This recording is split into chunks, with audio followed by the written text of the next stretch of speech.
Primero vamos a entender qué cosa es el diagrama de interacción.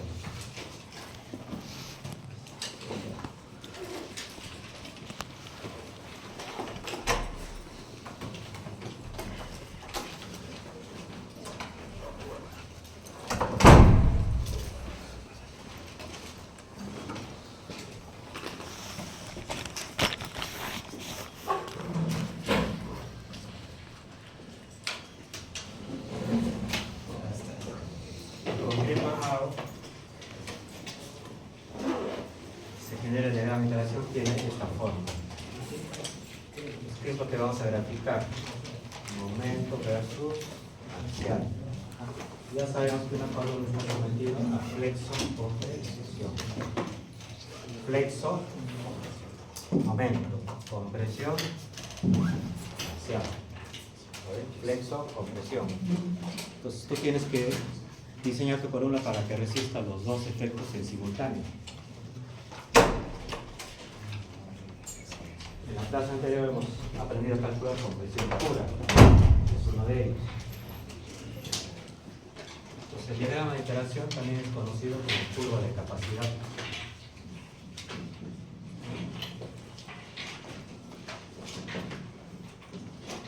Acá ya tenemos un indicio.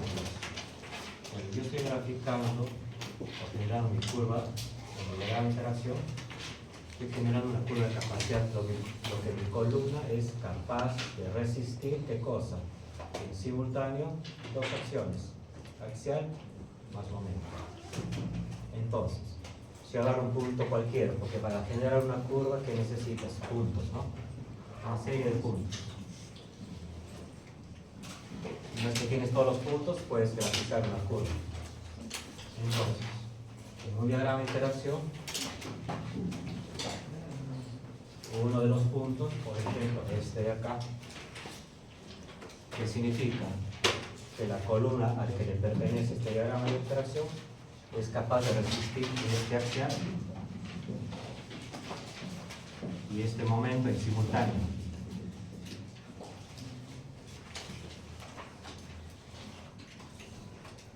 Otro axial y otro momento, otro punto.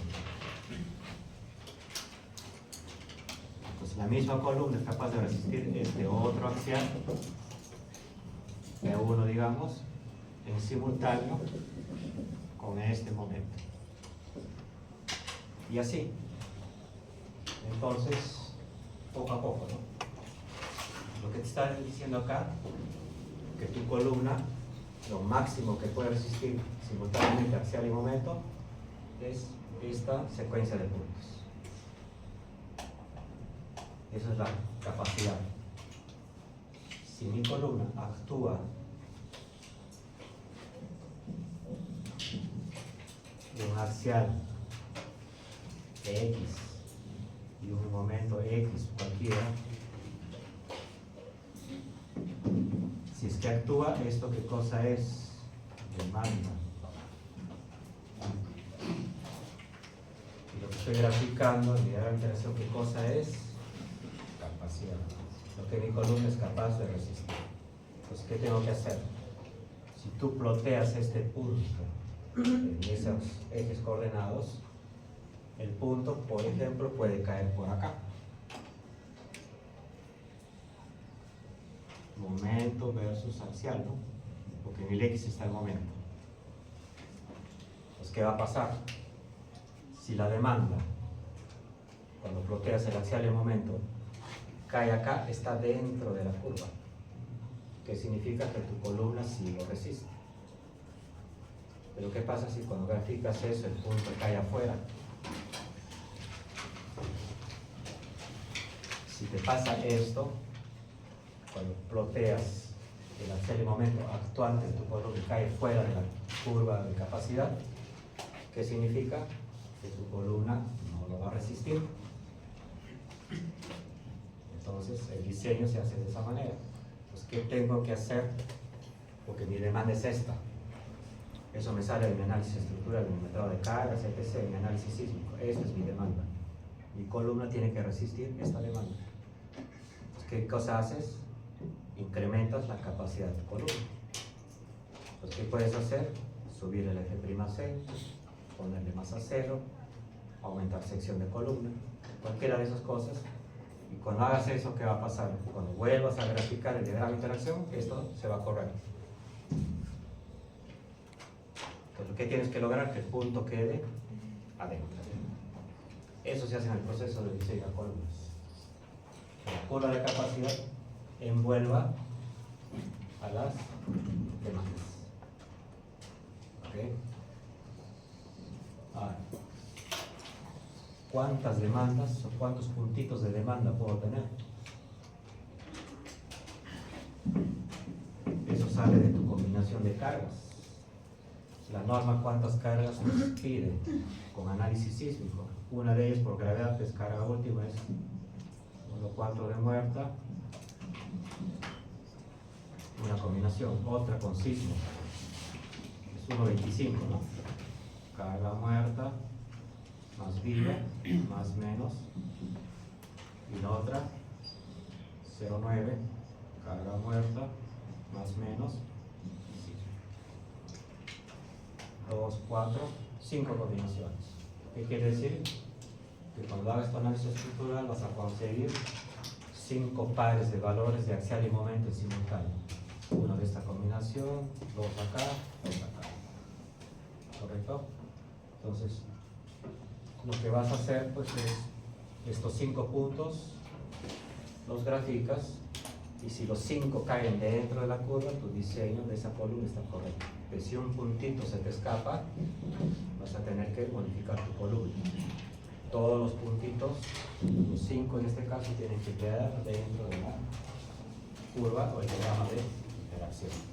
Entonces, el diagrama de interacción no es otra cosa que la capacidad de tu columna de resistir en simultáneo axial y momento. Ahora, acá hay puntos notables, digamos, ¿no?, de tu diagrama.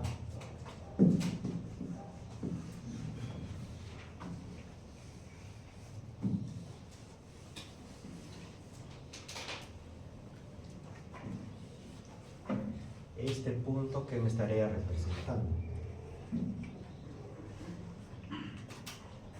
justo el que corta el eje. Para ese punto, ¿cuánto vale el momento? 0, ¿no es cierto? Si yo quiero graficar este punto, es para un momento 0 y solamente tengo axial. Y si solamente tengo axial, ¿qué condición de carga es eso para mi columna? Compresión pura, aunque hemos visto. Entonces, mi columna es capaz de resistir este valor si es que yo lo someto a compresión pura. ¿De acuerdo? Y por acá, si yo prolongo el gráfico, esto también se va en la parte negativa.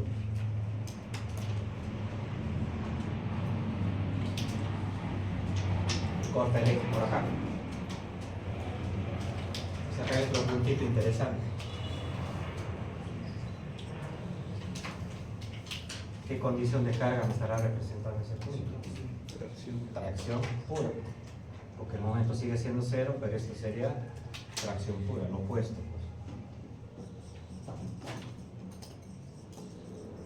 Pues ahora la pregunta sería, ¿no?, ¿en qué momento mi columna va a trabajar a tracción pura? Si siempre está cargando peso. ¿Habrá algún momento en que pueda trabajar a tracción?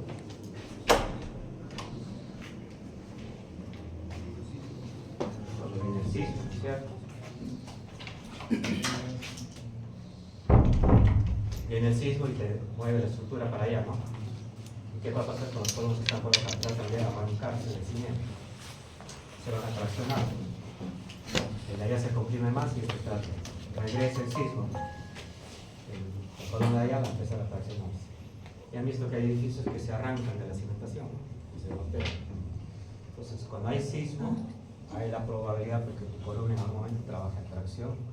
Y si estás ya en este trámite, eso ya es flexotracción, porque todo esto es flexo-compresión. Entonces hay que ir entendiendo qué cosa es el diagrama, ¿no? Acá hay otro punto interesante, este de acá. Este punto es donde el momento es máximo. Más allá de esto no hay momento mayor, momento máximo. pero este punto en particular corresponde al de falla balanceada. ¿Qué significa la falla balanceada? Si se acuerdan de vigas que fallan en simultáneo del concreto y el acero. Entonces, esto representa la capacidad de mi columna. En el caso de que falle, va a fallar por falla balanceada. Entonces, acá tenemos otro detalle. Unes ese punto de falla balanceada con el origen. Y acá tienes una recta, ¿verdad?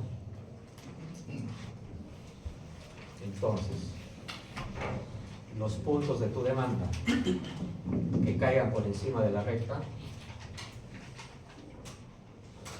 en el caso de que tu columna fallara por algún motivo, la falla va a ser del tipo frágil. ¿Qué significa que la falla sea del tipo frágil? ¿Qué falla? Que primero va a fallar el concreto y después el acero. Si los puntos están por abajo de la línea en esta zona, en el caso de que tu columna falle, la falla va a ser de tipo dúctil. Entonces, esa línea te separa las zonas de falla, digamos, en el caso de que falle tu columna, ¿no? Si por acá está mi demanda y para mala suerte falló mi columna, ¿qué tipo de falla va a tener? Pero si mi puntito está por acá, en el caso de que falle mi columna por algún motivo, ¿qué tipo de falla se va a producir? Acá, a diferencia de vigas, yo ya no puedo controlar el tipo de falla. Las vigas, ¿cómo controlábamos? Para que tengan algún tipo de falla, que buscamos falla dúctil, ¿se acuerdan? ¿Se acuerdan cómo controlábamos eso? Con la cuantía máxima, que es el 0,75 de la balanceada. ¿Qué hacíamos? El acero calculado el inferior, básicamente, restringíamos que no se exceda una cantidad de área del cero, para buscar que en caso de que falle, la falla sea dúctil. Acá en columna eso ya no se controla. Acá lo único que tienes que buscar es que el puntito esté dentro de la curva de capacidad. Si está por acá, falla. Si es que falla, va a fallar frágil. Y si está acá, si es que falla, va a fallar. Ahora, lo primero que vamos a aprender a graficar es la curva de capacidad nominal. ¿Qué significa nominal?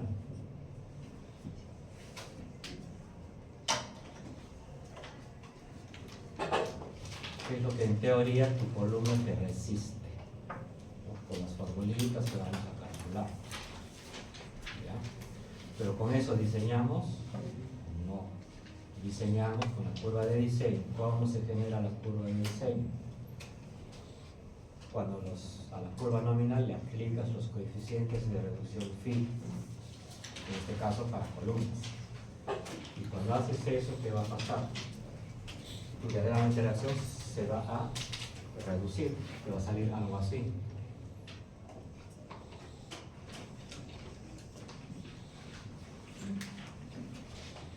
Y resulta que cuando ploteaste tu demanda, estaba dentro de la curva, ¿no? Pero está dentro de la curva, esa no te sirve. Para que diseñes, el puntito tiene que estar dentro de quién? De la curva reducida. Esta es la de diseño. Entonces, primero vamos a aprender a generar el diagrama de interacción nominal y luego vamos a ver cómo se le aplican los coeficientes y eso te genera la curva de diseño. ¿Y qué tienes que buscar? Que tu demanda esté dentro de esta curva de diseño. Ese es el tema. Ahora, acá hay un punto interesante también, este que estaría representando, el que corta el eje horizontal.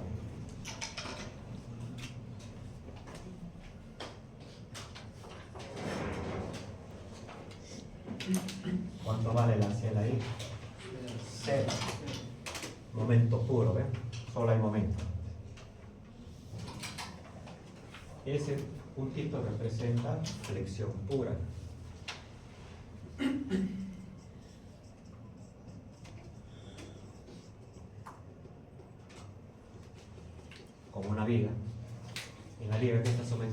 hay momentos, flexión pura. En la viga no hay compresión, salvo que sea viga pre o post-tensada, si no es flexión pura. Entonces, este puntito te representa una situación de lo que tu columna te resiste si es que lo sometes solamente a momentos, sin axial, flexión. Entonces, toda esa información tenemos en el diagrama de interacción. Entonces, es clave saber graficar, ¿no? Entonces, es un proceso poco a poco. Estamos iniciando hoy día la parte teórica y vamos a hacer también nuestro primer diagrama de interacción de una columna de material homogéneo. Entonces, este es compresión pura, tracción pura, falla balanceada. Si yo quiero graficar el diagrama de interacción con cálculos manuales, necesito por lo menos 5 puntos.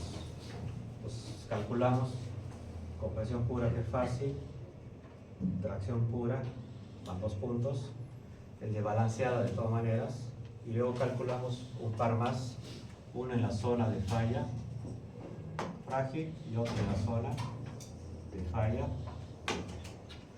Y con esos 5 puntos le dices al Excel que te lo grafica y te genera el diagrama. Y luego al mismo Excel ya le dices que te plotee la demanda, por ejemplo, y vas a ver dónde cayó tu puntito, pues cayó adentro, cayó afuera. Pues todo eso vamos a hacer, ¿okay? Parte del proceso de diseño.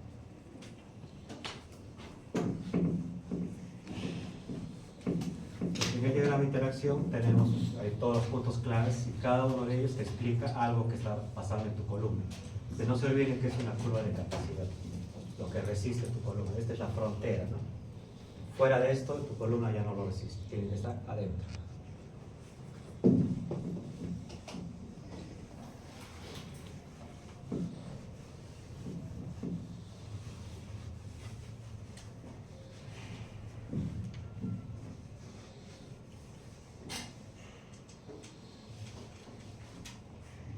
También algunos suelen diseñar o trabajar columnas con ábacos, pero los ábacos ya son inexactos, son pues, de manera gráfica, y hoy en día no tienen sentido porque ya podemos graficar nuestros diagramas de interacción.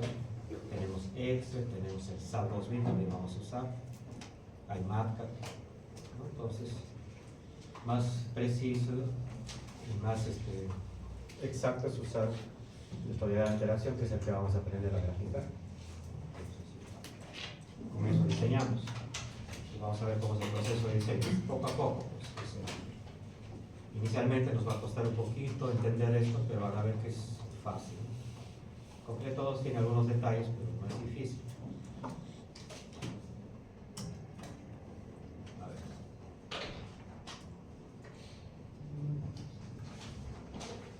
Bueno, esto es lo que les expliqué hace un rato, ¿no? Por dónde ocurriría la falla frágil y por dónde la dúctil. Ya esto está con más detalle, después lo vamos a ver. El mismo diagrama de interacción, pero ya está implicando más datos, ¿no?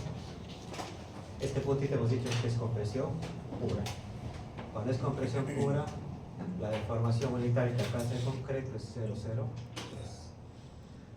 Un puntito por acá o por acá corresponden a falla de tipo frágil. Y en falla de tipo frágil, ¿qué significa? ¿Quién está fallando primero? Concreto. En un punto de cualquiera de estos de por acá, la deformación del acero va a ser menor que el Y. ¿Qué cosa es? La deformación de fluencia, ¿no es cierto? El 0,02 que usamos en acero. Pues las deformaciones de tus aceros para esta zona van a ser menores a 0,02. Y si estoy en el punto de falla balanceada, la deformación de tu acero va a ser la misma que la de fluencia. Y si estoy en la zona de falla dúctil, la deformación de tu acero va a ser mayor a la de falla, a la de fluencia, mayor a 0,02. Ahorita todavía no se lo que vamos a hacer otra cosa. Entonces vamos a empezar pues con un ejemplo sencillo.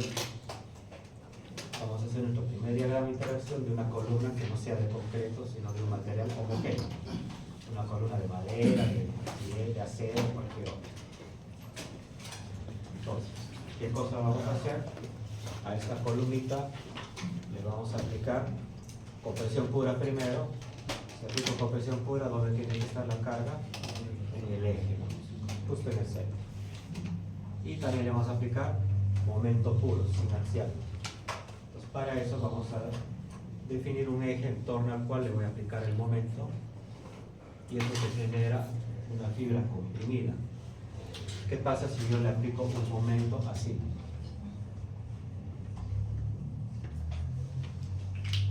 En torno a este eje, ¿no? Esta zona te la va a comprimir y esta zona te la va a traccionar, ¿no? Te comprime, te tracciona. Un momento, ¿no? Entonces, si tengo esta columna igual, esta viga va a tratar de que esto rote, el momento va a estar así, acá me comprime y atrás me tracciona. Entonces, hay que conocer cuál viene a ser mi fibra comprimida, en este caso está de rojo. Entonces vamos a suponer que esto mide 4 centímetros y esto 3.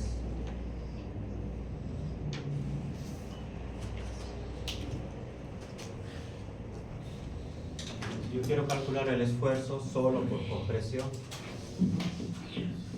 No hay momento, solamente sería axial. Y el esfuerzo, ¿cómo se calcula? Carga entre área, pues, ¿no? Resistencia material, sencillo. Hay un valor que es el esfuerzo admisible, que se llama. ¿Qué cosa es el esfuerzo admisible? Todo material tiene un valor que te resiste un esfuerzo. Si yo digo concreto F'210, ese concreto, ¿cuánto me resiste a compresión? 210 kilos por centímetro cuadrado. Ese es su esfuerzo admisible. Porque si yo supero ese valor, ¿qué va a pasar con el concreto? Va a reventar. Entonces vamos a suponer que este material me resiste su esfuerzo admisible de 200 kilos. Eso es lo que resiste. ¿Qué significa? Que la carga que yo le aplique acá puede ser desde un valor cercano a cero, ir creciendo, creciendo, creciendo. Pero no puede crecer indefinidamente. Va a crecer máximo hasta que el esfuerzo que le ocasiona mi columna no supere, o por lo menos sea igual a 200. Entonces, si yo quiero saber cuánto es el valor de la carga máxima que le puedo aplicar, simplemente de ahí despejamos. Será el esfuerzo admisible por el área. Si cambiamos con los números ahí, sería 200 y el área sería 12, ¿no? 3 por 4. ¿Cuánto sale esto? 2,200 kilo. Pues, ¿qué significa? Que esta columna con esta sección de 3 por 4, con un material que me resiste 200 kilos por centímetro cuadrado, esta carga máximo, ¿qué valor tiene que ser? Porque si yo le aplico 2500 va a fallar. Entonces he encontrado mi carga máxima.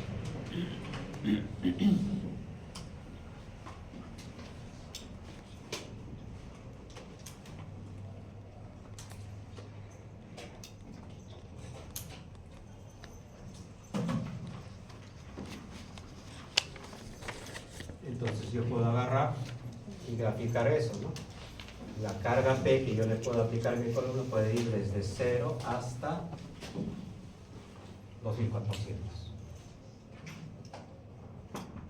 El máximo.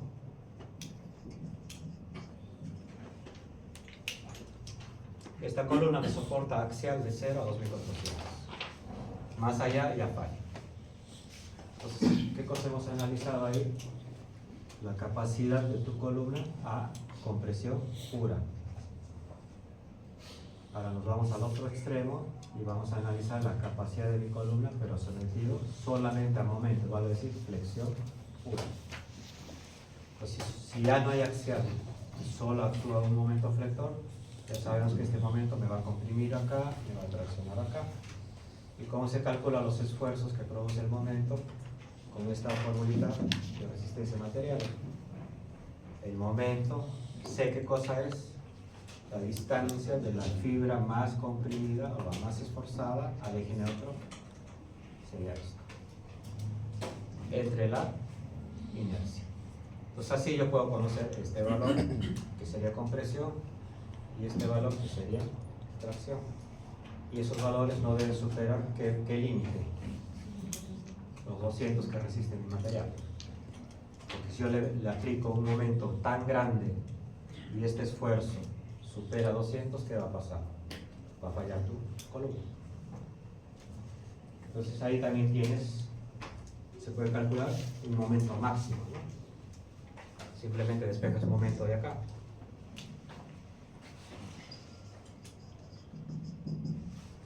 Será pues el esfuerzo admisible multiplicado por la inercia entre C, ¿no? Entonces, este es el momento máximo que yo le puedo aplicar a esa columna. Lo reemplazamos por valores. Este es 200. ¿Cuánto sería la inercia? Vamos a ver. C, ¿cuánto sería? Si estoy aplicando en torno a este eje y esta es mi fibra comprimida, esto es 4, ¿no? Entonces C va a ser 2, ¿correcto? Porque estoy diciendo que el momento va a ser en torno a este eje así. 2.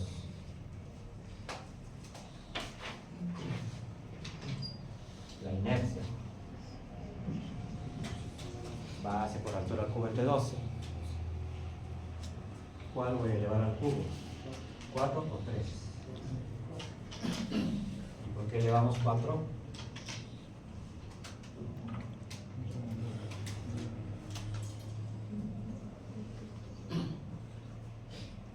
El momento que estoy aplicando va a ser en torno a este eje.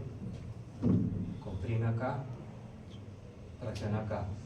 Esta es la longitud resistente. ¿Cuál sería el eje fuerte? Que hemos visto en la clase anterior, se acuerdan, eje fuerte, eje débil. Este es el eje fuerte y en torno a este eje estoy aplicando el momento. En torno a este eje estoy aplicando el momento. Entonces, ¿cuál es la longitud resistente? 4. Entonces, si yo tengo esta columna y quiero hacer que la columna gire, en la parte superior le aplico un momento para que gire, la longitud resistente es esta. Esa es la que hay que elevar al cubo. Entonces la longitud resistente es 4. Este le vamos a cubo. Tengan cuidado con eso, con la inercia. Pues en este caso la inercia va a ser pues 3 por 4 al cubo, ¿no? Entre 12. 16. Entonces ya tengo yo cuánto es el momento máximo que le puedo aplicar a esta columnita. 1600, ¿no? 100, claro. Kilogramos centímetros. Entonces yo también puedo graficar el momento este de acá puede variar desde 0 hasta un valor máximo de 1600.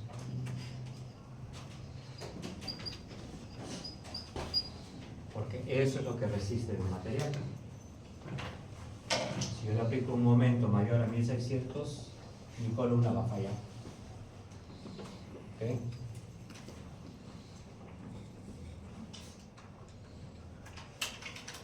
Entonces, hemos trabajado por separado.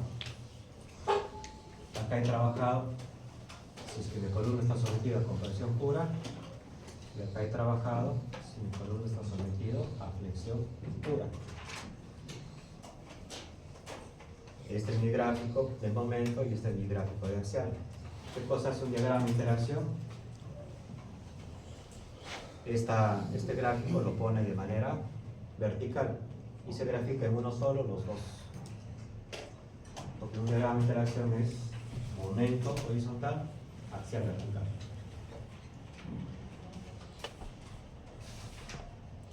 así, ¿no?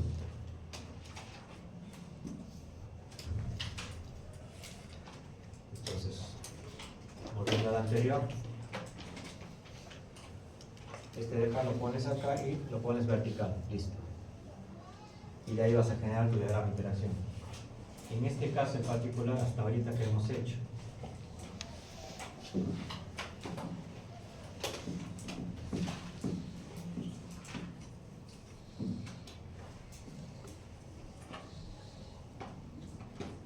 he encontrado dos valores ya, ¿no? Un valor que he encontrado ha sido para el caso de compresión pura, y eso nos ha salido 2400. Vale decir, he encontrado este valor acá.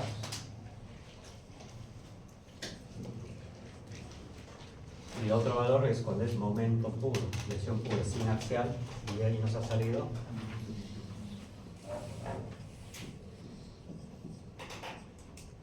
o sea, en la práctica que he hecho he encontrado estos dos puntitos.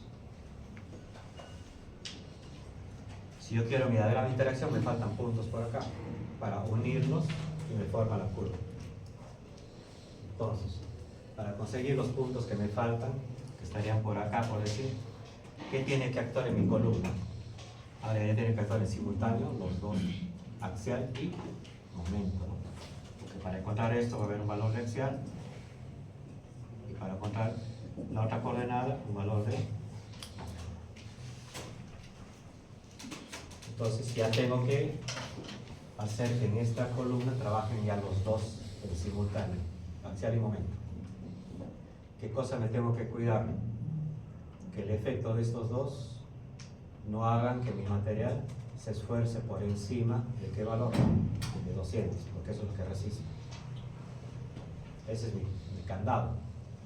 Entonces el momento y el axial que van a actuar ahí, los esfuerzos que estos le producen, no tienen que ocasionar que mi material se esfuerce por encima de este valor. Entonces, para el resto de puntos ya necesito que en mi columna trabajen los dos efectos. Entonces, ahora vamos a decir pues, que el admisible tiene que ser igual al axial más la flexión. El resultado de estos dos sumandos, la suma de estos dos, no tiene que superar ¿qué valor? 200. Por lo menos tiene que ser igual a 200. Porque si supera 200, la columna va a fallar. Entonces, necesito encontrar una ecuación que me permita graficar, pues, mi axial y el momento para distintas condiciones. Cuando el momento es 0, ya hemos visto cuánto vale mi axial, 2400. Cuando mi axial es 0, ¿cuánto vale el momento? 1600. Entonces, el axial no puede superar 2400. ¿Qué significa? Que para otros puntos tiene que estar por debajo, ¿eh? Por debajo. Entonces esto puede ser 2000. Si esto es 2000, va a haber un momento. Entonces lo que voy a buscar es que la suma de los dos me dé siempre qué valor. 200, constante. Eso es lo que vamos a hacer. Y eso me va a permitir encontrar los demás puntos que me faltan.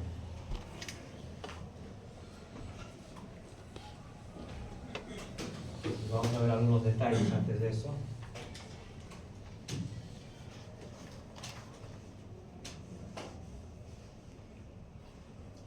Ahí lo que estamos teniendo es el caso, la condición de compresión pura. Si la compresión pura, el momento vale 0 y el axial que hemos encontrado es 2400 para que el esfuerzo sea 200. ¿Qué pasa si la carga no actúa en el mismo eje y lo empiezo a desplazar? Aparece una excentricidad, y esa excentricidad que le va a producir momento. Entonces ya la columna no solamente va a estar sometida a axial, sino también más momento. Ahí está. Ya hay una excentricidad. Entonces acá en la columna va a actuar este axial más un momento. ¿Y cómo se calcularía este momento? T por L, fuerza por brazo. Y si esta excentricidad empieza a crecer, crecer y crecer, ¿qué va a pasar? El momento cada vez es más grande. Y si el momento empieza a crecer, ¿qué tiene que pasar con el axial? para que no se supere los 200. El axial tiene que bajar, pues, bajar. ¿Y qué pasa si la excentricidad es sumamente inmensa? El axial va a tender a 0. Cosa que si yo tengo solo momento, esto tiene que ser 0. Lo que hemos hecho hace un ratito. ¿No es cierto? Entonces, eso es lo que vamos a trabajar. Entonces ahí tenemos, bien, la excentricidad sigue creciendo.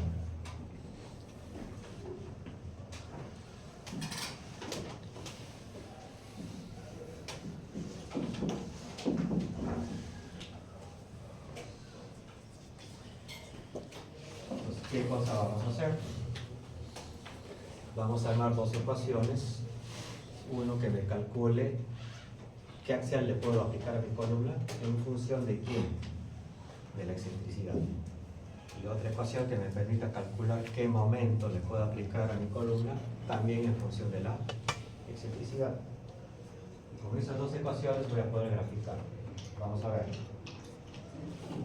El momento, ¿cómo lo calcularía? Fácil, pues, ¿no? Momento es igual, el axial, P por E. Ese es el momento. Entonces lo que voy a hacer es, en esta ecuación, voy a poner todo en función de la excentricidad. Entonces reemplazo el momento y le pongo P por E. Entonces vamos a decir el esfuerzo admisible es igual P entre A más el momento P por E por C entre inercia. Y de acá despejamos P, para que P quede en función de ¿quién? De E. Entonces, el axial será pues igual, lo factorizamos, esfuerzo admisible entre 1 entre área más excentricidad por C entre inercia. Acabo de armar una ecuación en donde estoy poniendo el axial en función de quién, de la excentricidad. Todos son datos conocidos. Esto va a ser igual. ¿Cuánto vale el admisible? 200. 1 entre el área, ¿no? 3 por 4, 12, ¿de acuerdo? Más el C era 2. La excentricidad, que es variable, entre la inercia, que era 16. Entonces, ¿qué cosa voy a hacer? Voy a hacer variar la excentricidad desde 0 y lo hago crecer paulatinamente hasta un valor de equilibrio. Por cada valor de excentricidad voy a obtener un valor de P. Y también encuentro el momento, entonces. El momento es más fácil, porque el momento, ¿qué cosa es? P por E. Como acá ya calculo P, acá lo multiplico por la excentricidad y voy obteniendo mis momentos. Si la excentricidad es 0, ¿cuánto sale todo esto? Los 2400 es un rato, ¿no es cierto? Si esto es 0, sale 2400, con presión pura. Entonces, vamos a abrir un Excel y vamos a generar n puntos con esas ecuaciones para graficar mi primer diagrama de interacción.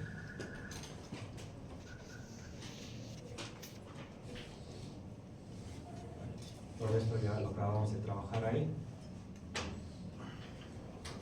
Entonces, lo que vamos a hacer, ahí están mis dos ecuaciones, ¿no? Entonces hago una tablita en Excel. La excentricidad lo voy a variar desde 0 hasta un valor muy grande, incrementándolo. Eso ustedes ya lo deciden.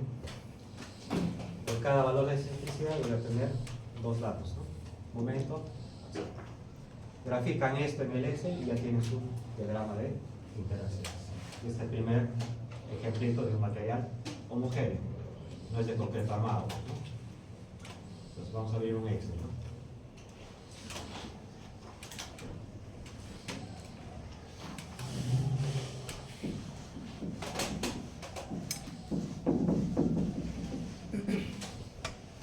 esto para entender pues, qué es una grave interacción. Estamos empezando por un ejemplo sencillo de un material homogéneo. No es concreto armado.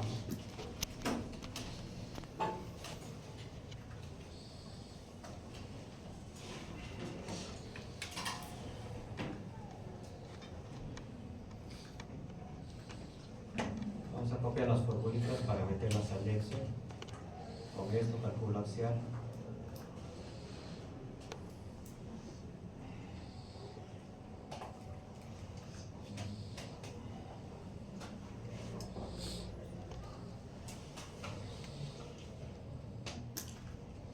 Con este cálculo momentos.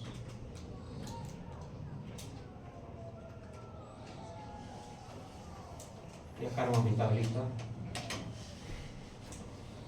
Acá voy a poner la excentricidad que va a variar desde 0.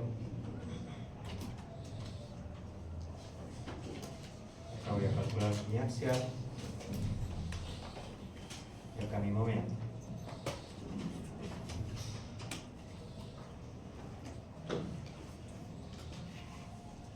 Para que se vea, lo vamos a agrandar. Ahí está. Voy a arrancar con una excentricidad 0 y de ahí lo voy a ir incrementando. Entonces meto la formulita de axial a esto. Es igual el esfuerzo admisible, que es 200, dividido 1 entre área, 1 entre 12, más la excentricidad. Ok, la excentricidad es variable, va a ser este de acá, multiplicado por 2, y eso dividido entre 16.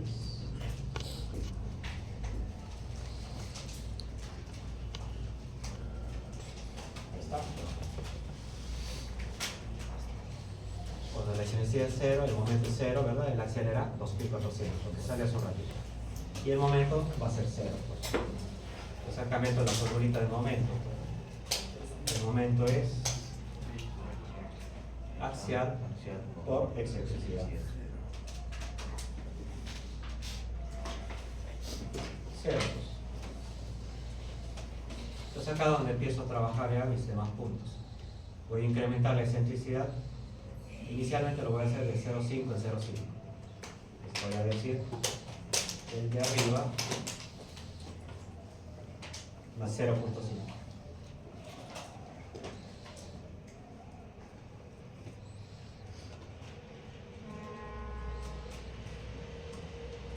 Y copio. Esto ya lo deciden ustedes, acá no hay regla. A partir de acá voy a incrementar de 5 en 5. Este más 5.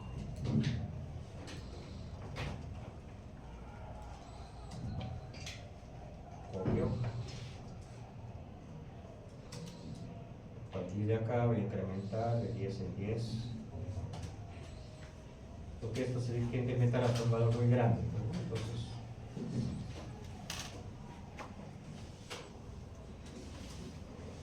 copio. Ahí vamos a ver hasta ahí cómo vamos. Voy a copiar las fórmulas.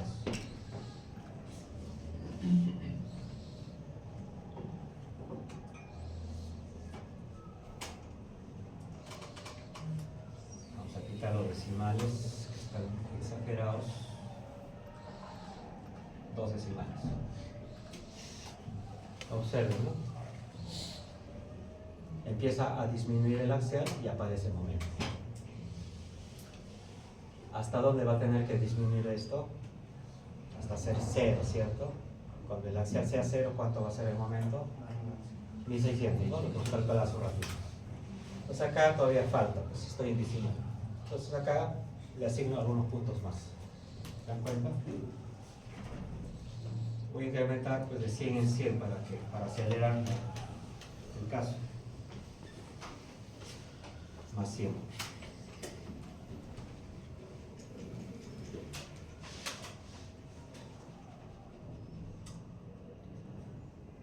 Copiamos.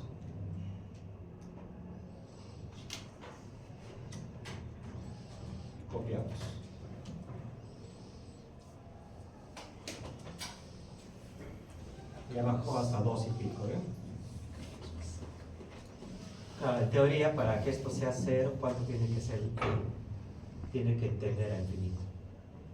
Entonces acá es suficiente. Ya tengo, miren, ¿cuántos puntos tengo? Con esto ya tengo mi gráfico.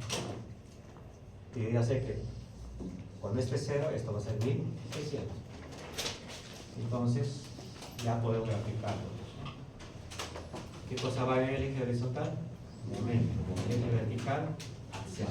Entonces voy a mover esto acá para graficar con el eje. Lo venimos acá y lo movemos a la derecha.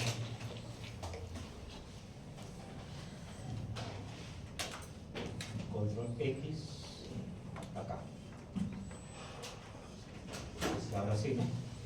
Pues vengo acá y le digo al Excel que me grafique estos puntos. Insertar. Acá está gráficos. Escogemos este de acá, ¿no? Este es mi primer diagrama de interacción.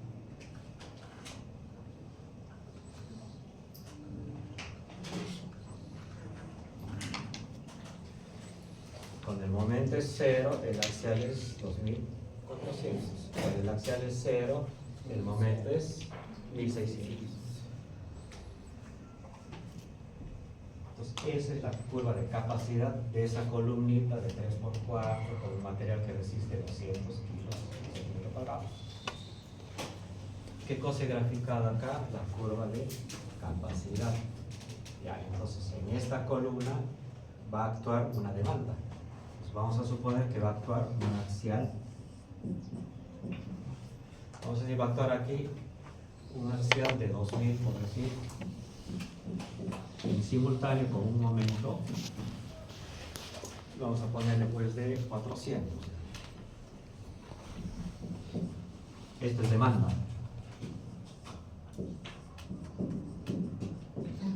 Hago mi análisis estructural, mis diagramas de axial y de momento, y resulta que en esa columna va a actuar este axial y este momento en simultáneo. Ploteamos este punto ahí, 200 y 400. Acá está 400 y 2000, ¿no? Y 2000. Acá 400 con 2000. ¿Está bien, no? ¿La columna va a resistir esta demanda? No lo va a resistir, está fuera de la curva de capacidad. ¿Se dan cuenta? No lo resiste, va a fallar. Pero ¿qué pasa si actúa otra demanda distinta? Por ejemplo, vamos a decir, pues, ya, 1000 de axial, y en simultáneo va a actuar ahí un momento de 600. Ploteamos este puntito, 600 con 1000. Acá está.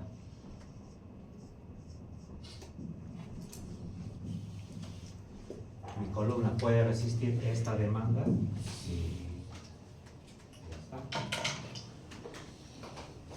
No, pero mi demanda es esta. Ya, entonces, ¿qué tienes que hacer? Incrementar la capacidad de tu columna. Que esto se desplace para que el punto quede dentro. ¿Qué puedes hacer para eso? Cambiar de material, uno que no resista 200 por otro que resista 500, por decir. ¿No quieres cambiar el material? Cambia la sección. Es 3×4, pásate a una de 6×5, por ejemplo. Vuelves a verificar tu diagrama y esto, como estás incrementando capacidad, esto va a crecer por acá y en algún momento el puntito va a quedar adentro. De esa misma manera se trabajan las columnas de concreto armado. Solo que ahí la curva de capacidad no es una línea recta, es una curva.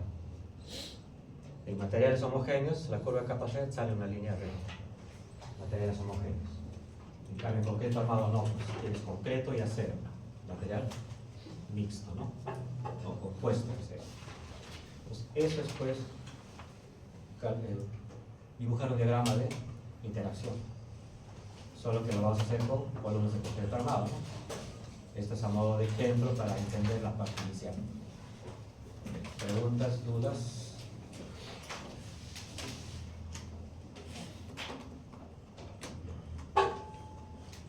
repitan esto en casa.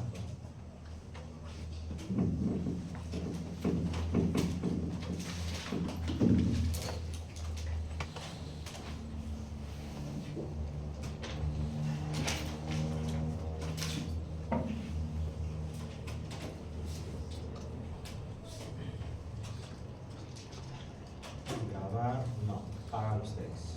La única forma de aprender es haciendo.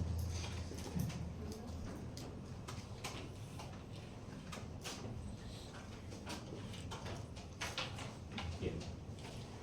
Pues para hacer diagrama de interacción de concreto armado necesito un concepto previo. Vamos a aprender a calcular lo que se llama el centroide plástico. ¿Qué es el centroide plástico? Tengo una columna.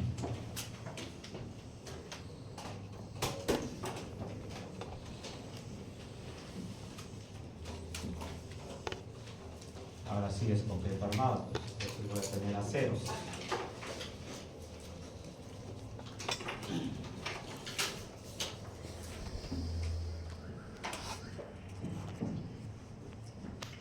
Entonces, el concepto teórico del centroide plástico es encontrar un punto acá en la sección de mi columna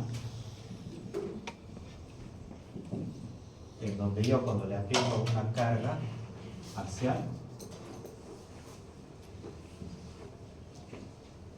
esa columna va a estar sometido a compresión pura.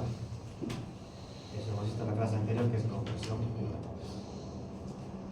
Entonces, ¿de qué depende la ubicación del centroide plástico? No solo depende de la geometría de la columna, sino también de los aceros.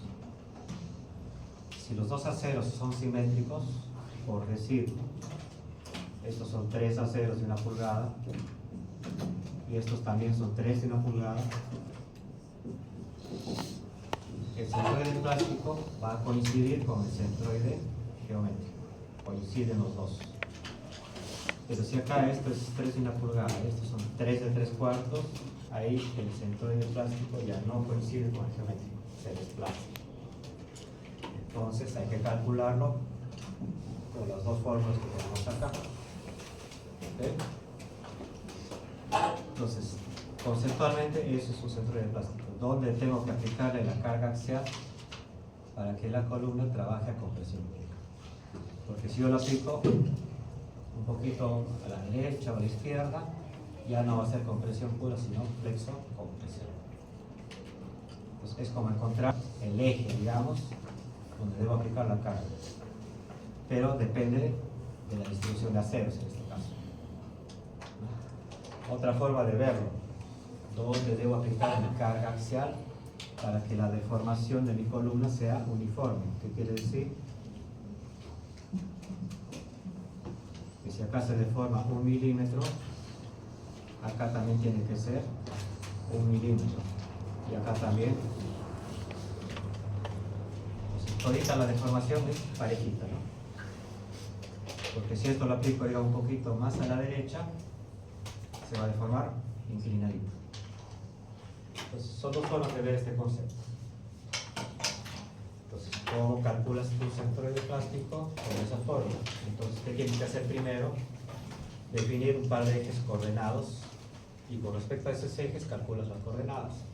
Entonces, yo voy a decir, por ejemplo, acá, le voy a poner acá, esto lo voy a llamar mi eje X y este va a ser mi eje Y. Entonces, con respecto a estos ejes coordenados, calcularé mis coordenadas del centroide plástico. Si la distribución de aceros es simétrica, el centroide plástico coincide con el centroide geométrico. No hay necesidad de calcularlo con forma. El problema es cuando no hay simetría de distribución de aceros. Pues ahí sí hay que calcularlo. Y al observen en las formulitas participa eso. Ese es el centroide geométrico. Las dos coordenadas, ¿eh? Si es un rectángulo, el centroide geométrico es facilito, pues, la mitad y la mitad. Pero si tiene otra forma, hay que calcular ese centroide geométrico. Y para eso vamos a usar Variñón, si se acuerdan, en estática lo pueden haber visto. Encontramos los centroides geométricos utilizando el teorema de Variñón. Pero con el ejemplo lo vamos a trabajar, pues, ¿no? Pues se dan cuenta que en el curso pues ya se echa mano de conceptos de cursos previos, ¿no? Algo de estática, R1, etc. Por eso que son prerequisitos. Entonces hay que ir repasando, acordándonos de eso. Y vamos a hacer pues ejemplos. Vamos a encontrar el centroide plástico de esta columna. De saque, miren, 3 de 3 cuartos, 3 de 5 octavos. No hay simetría de aceros.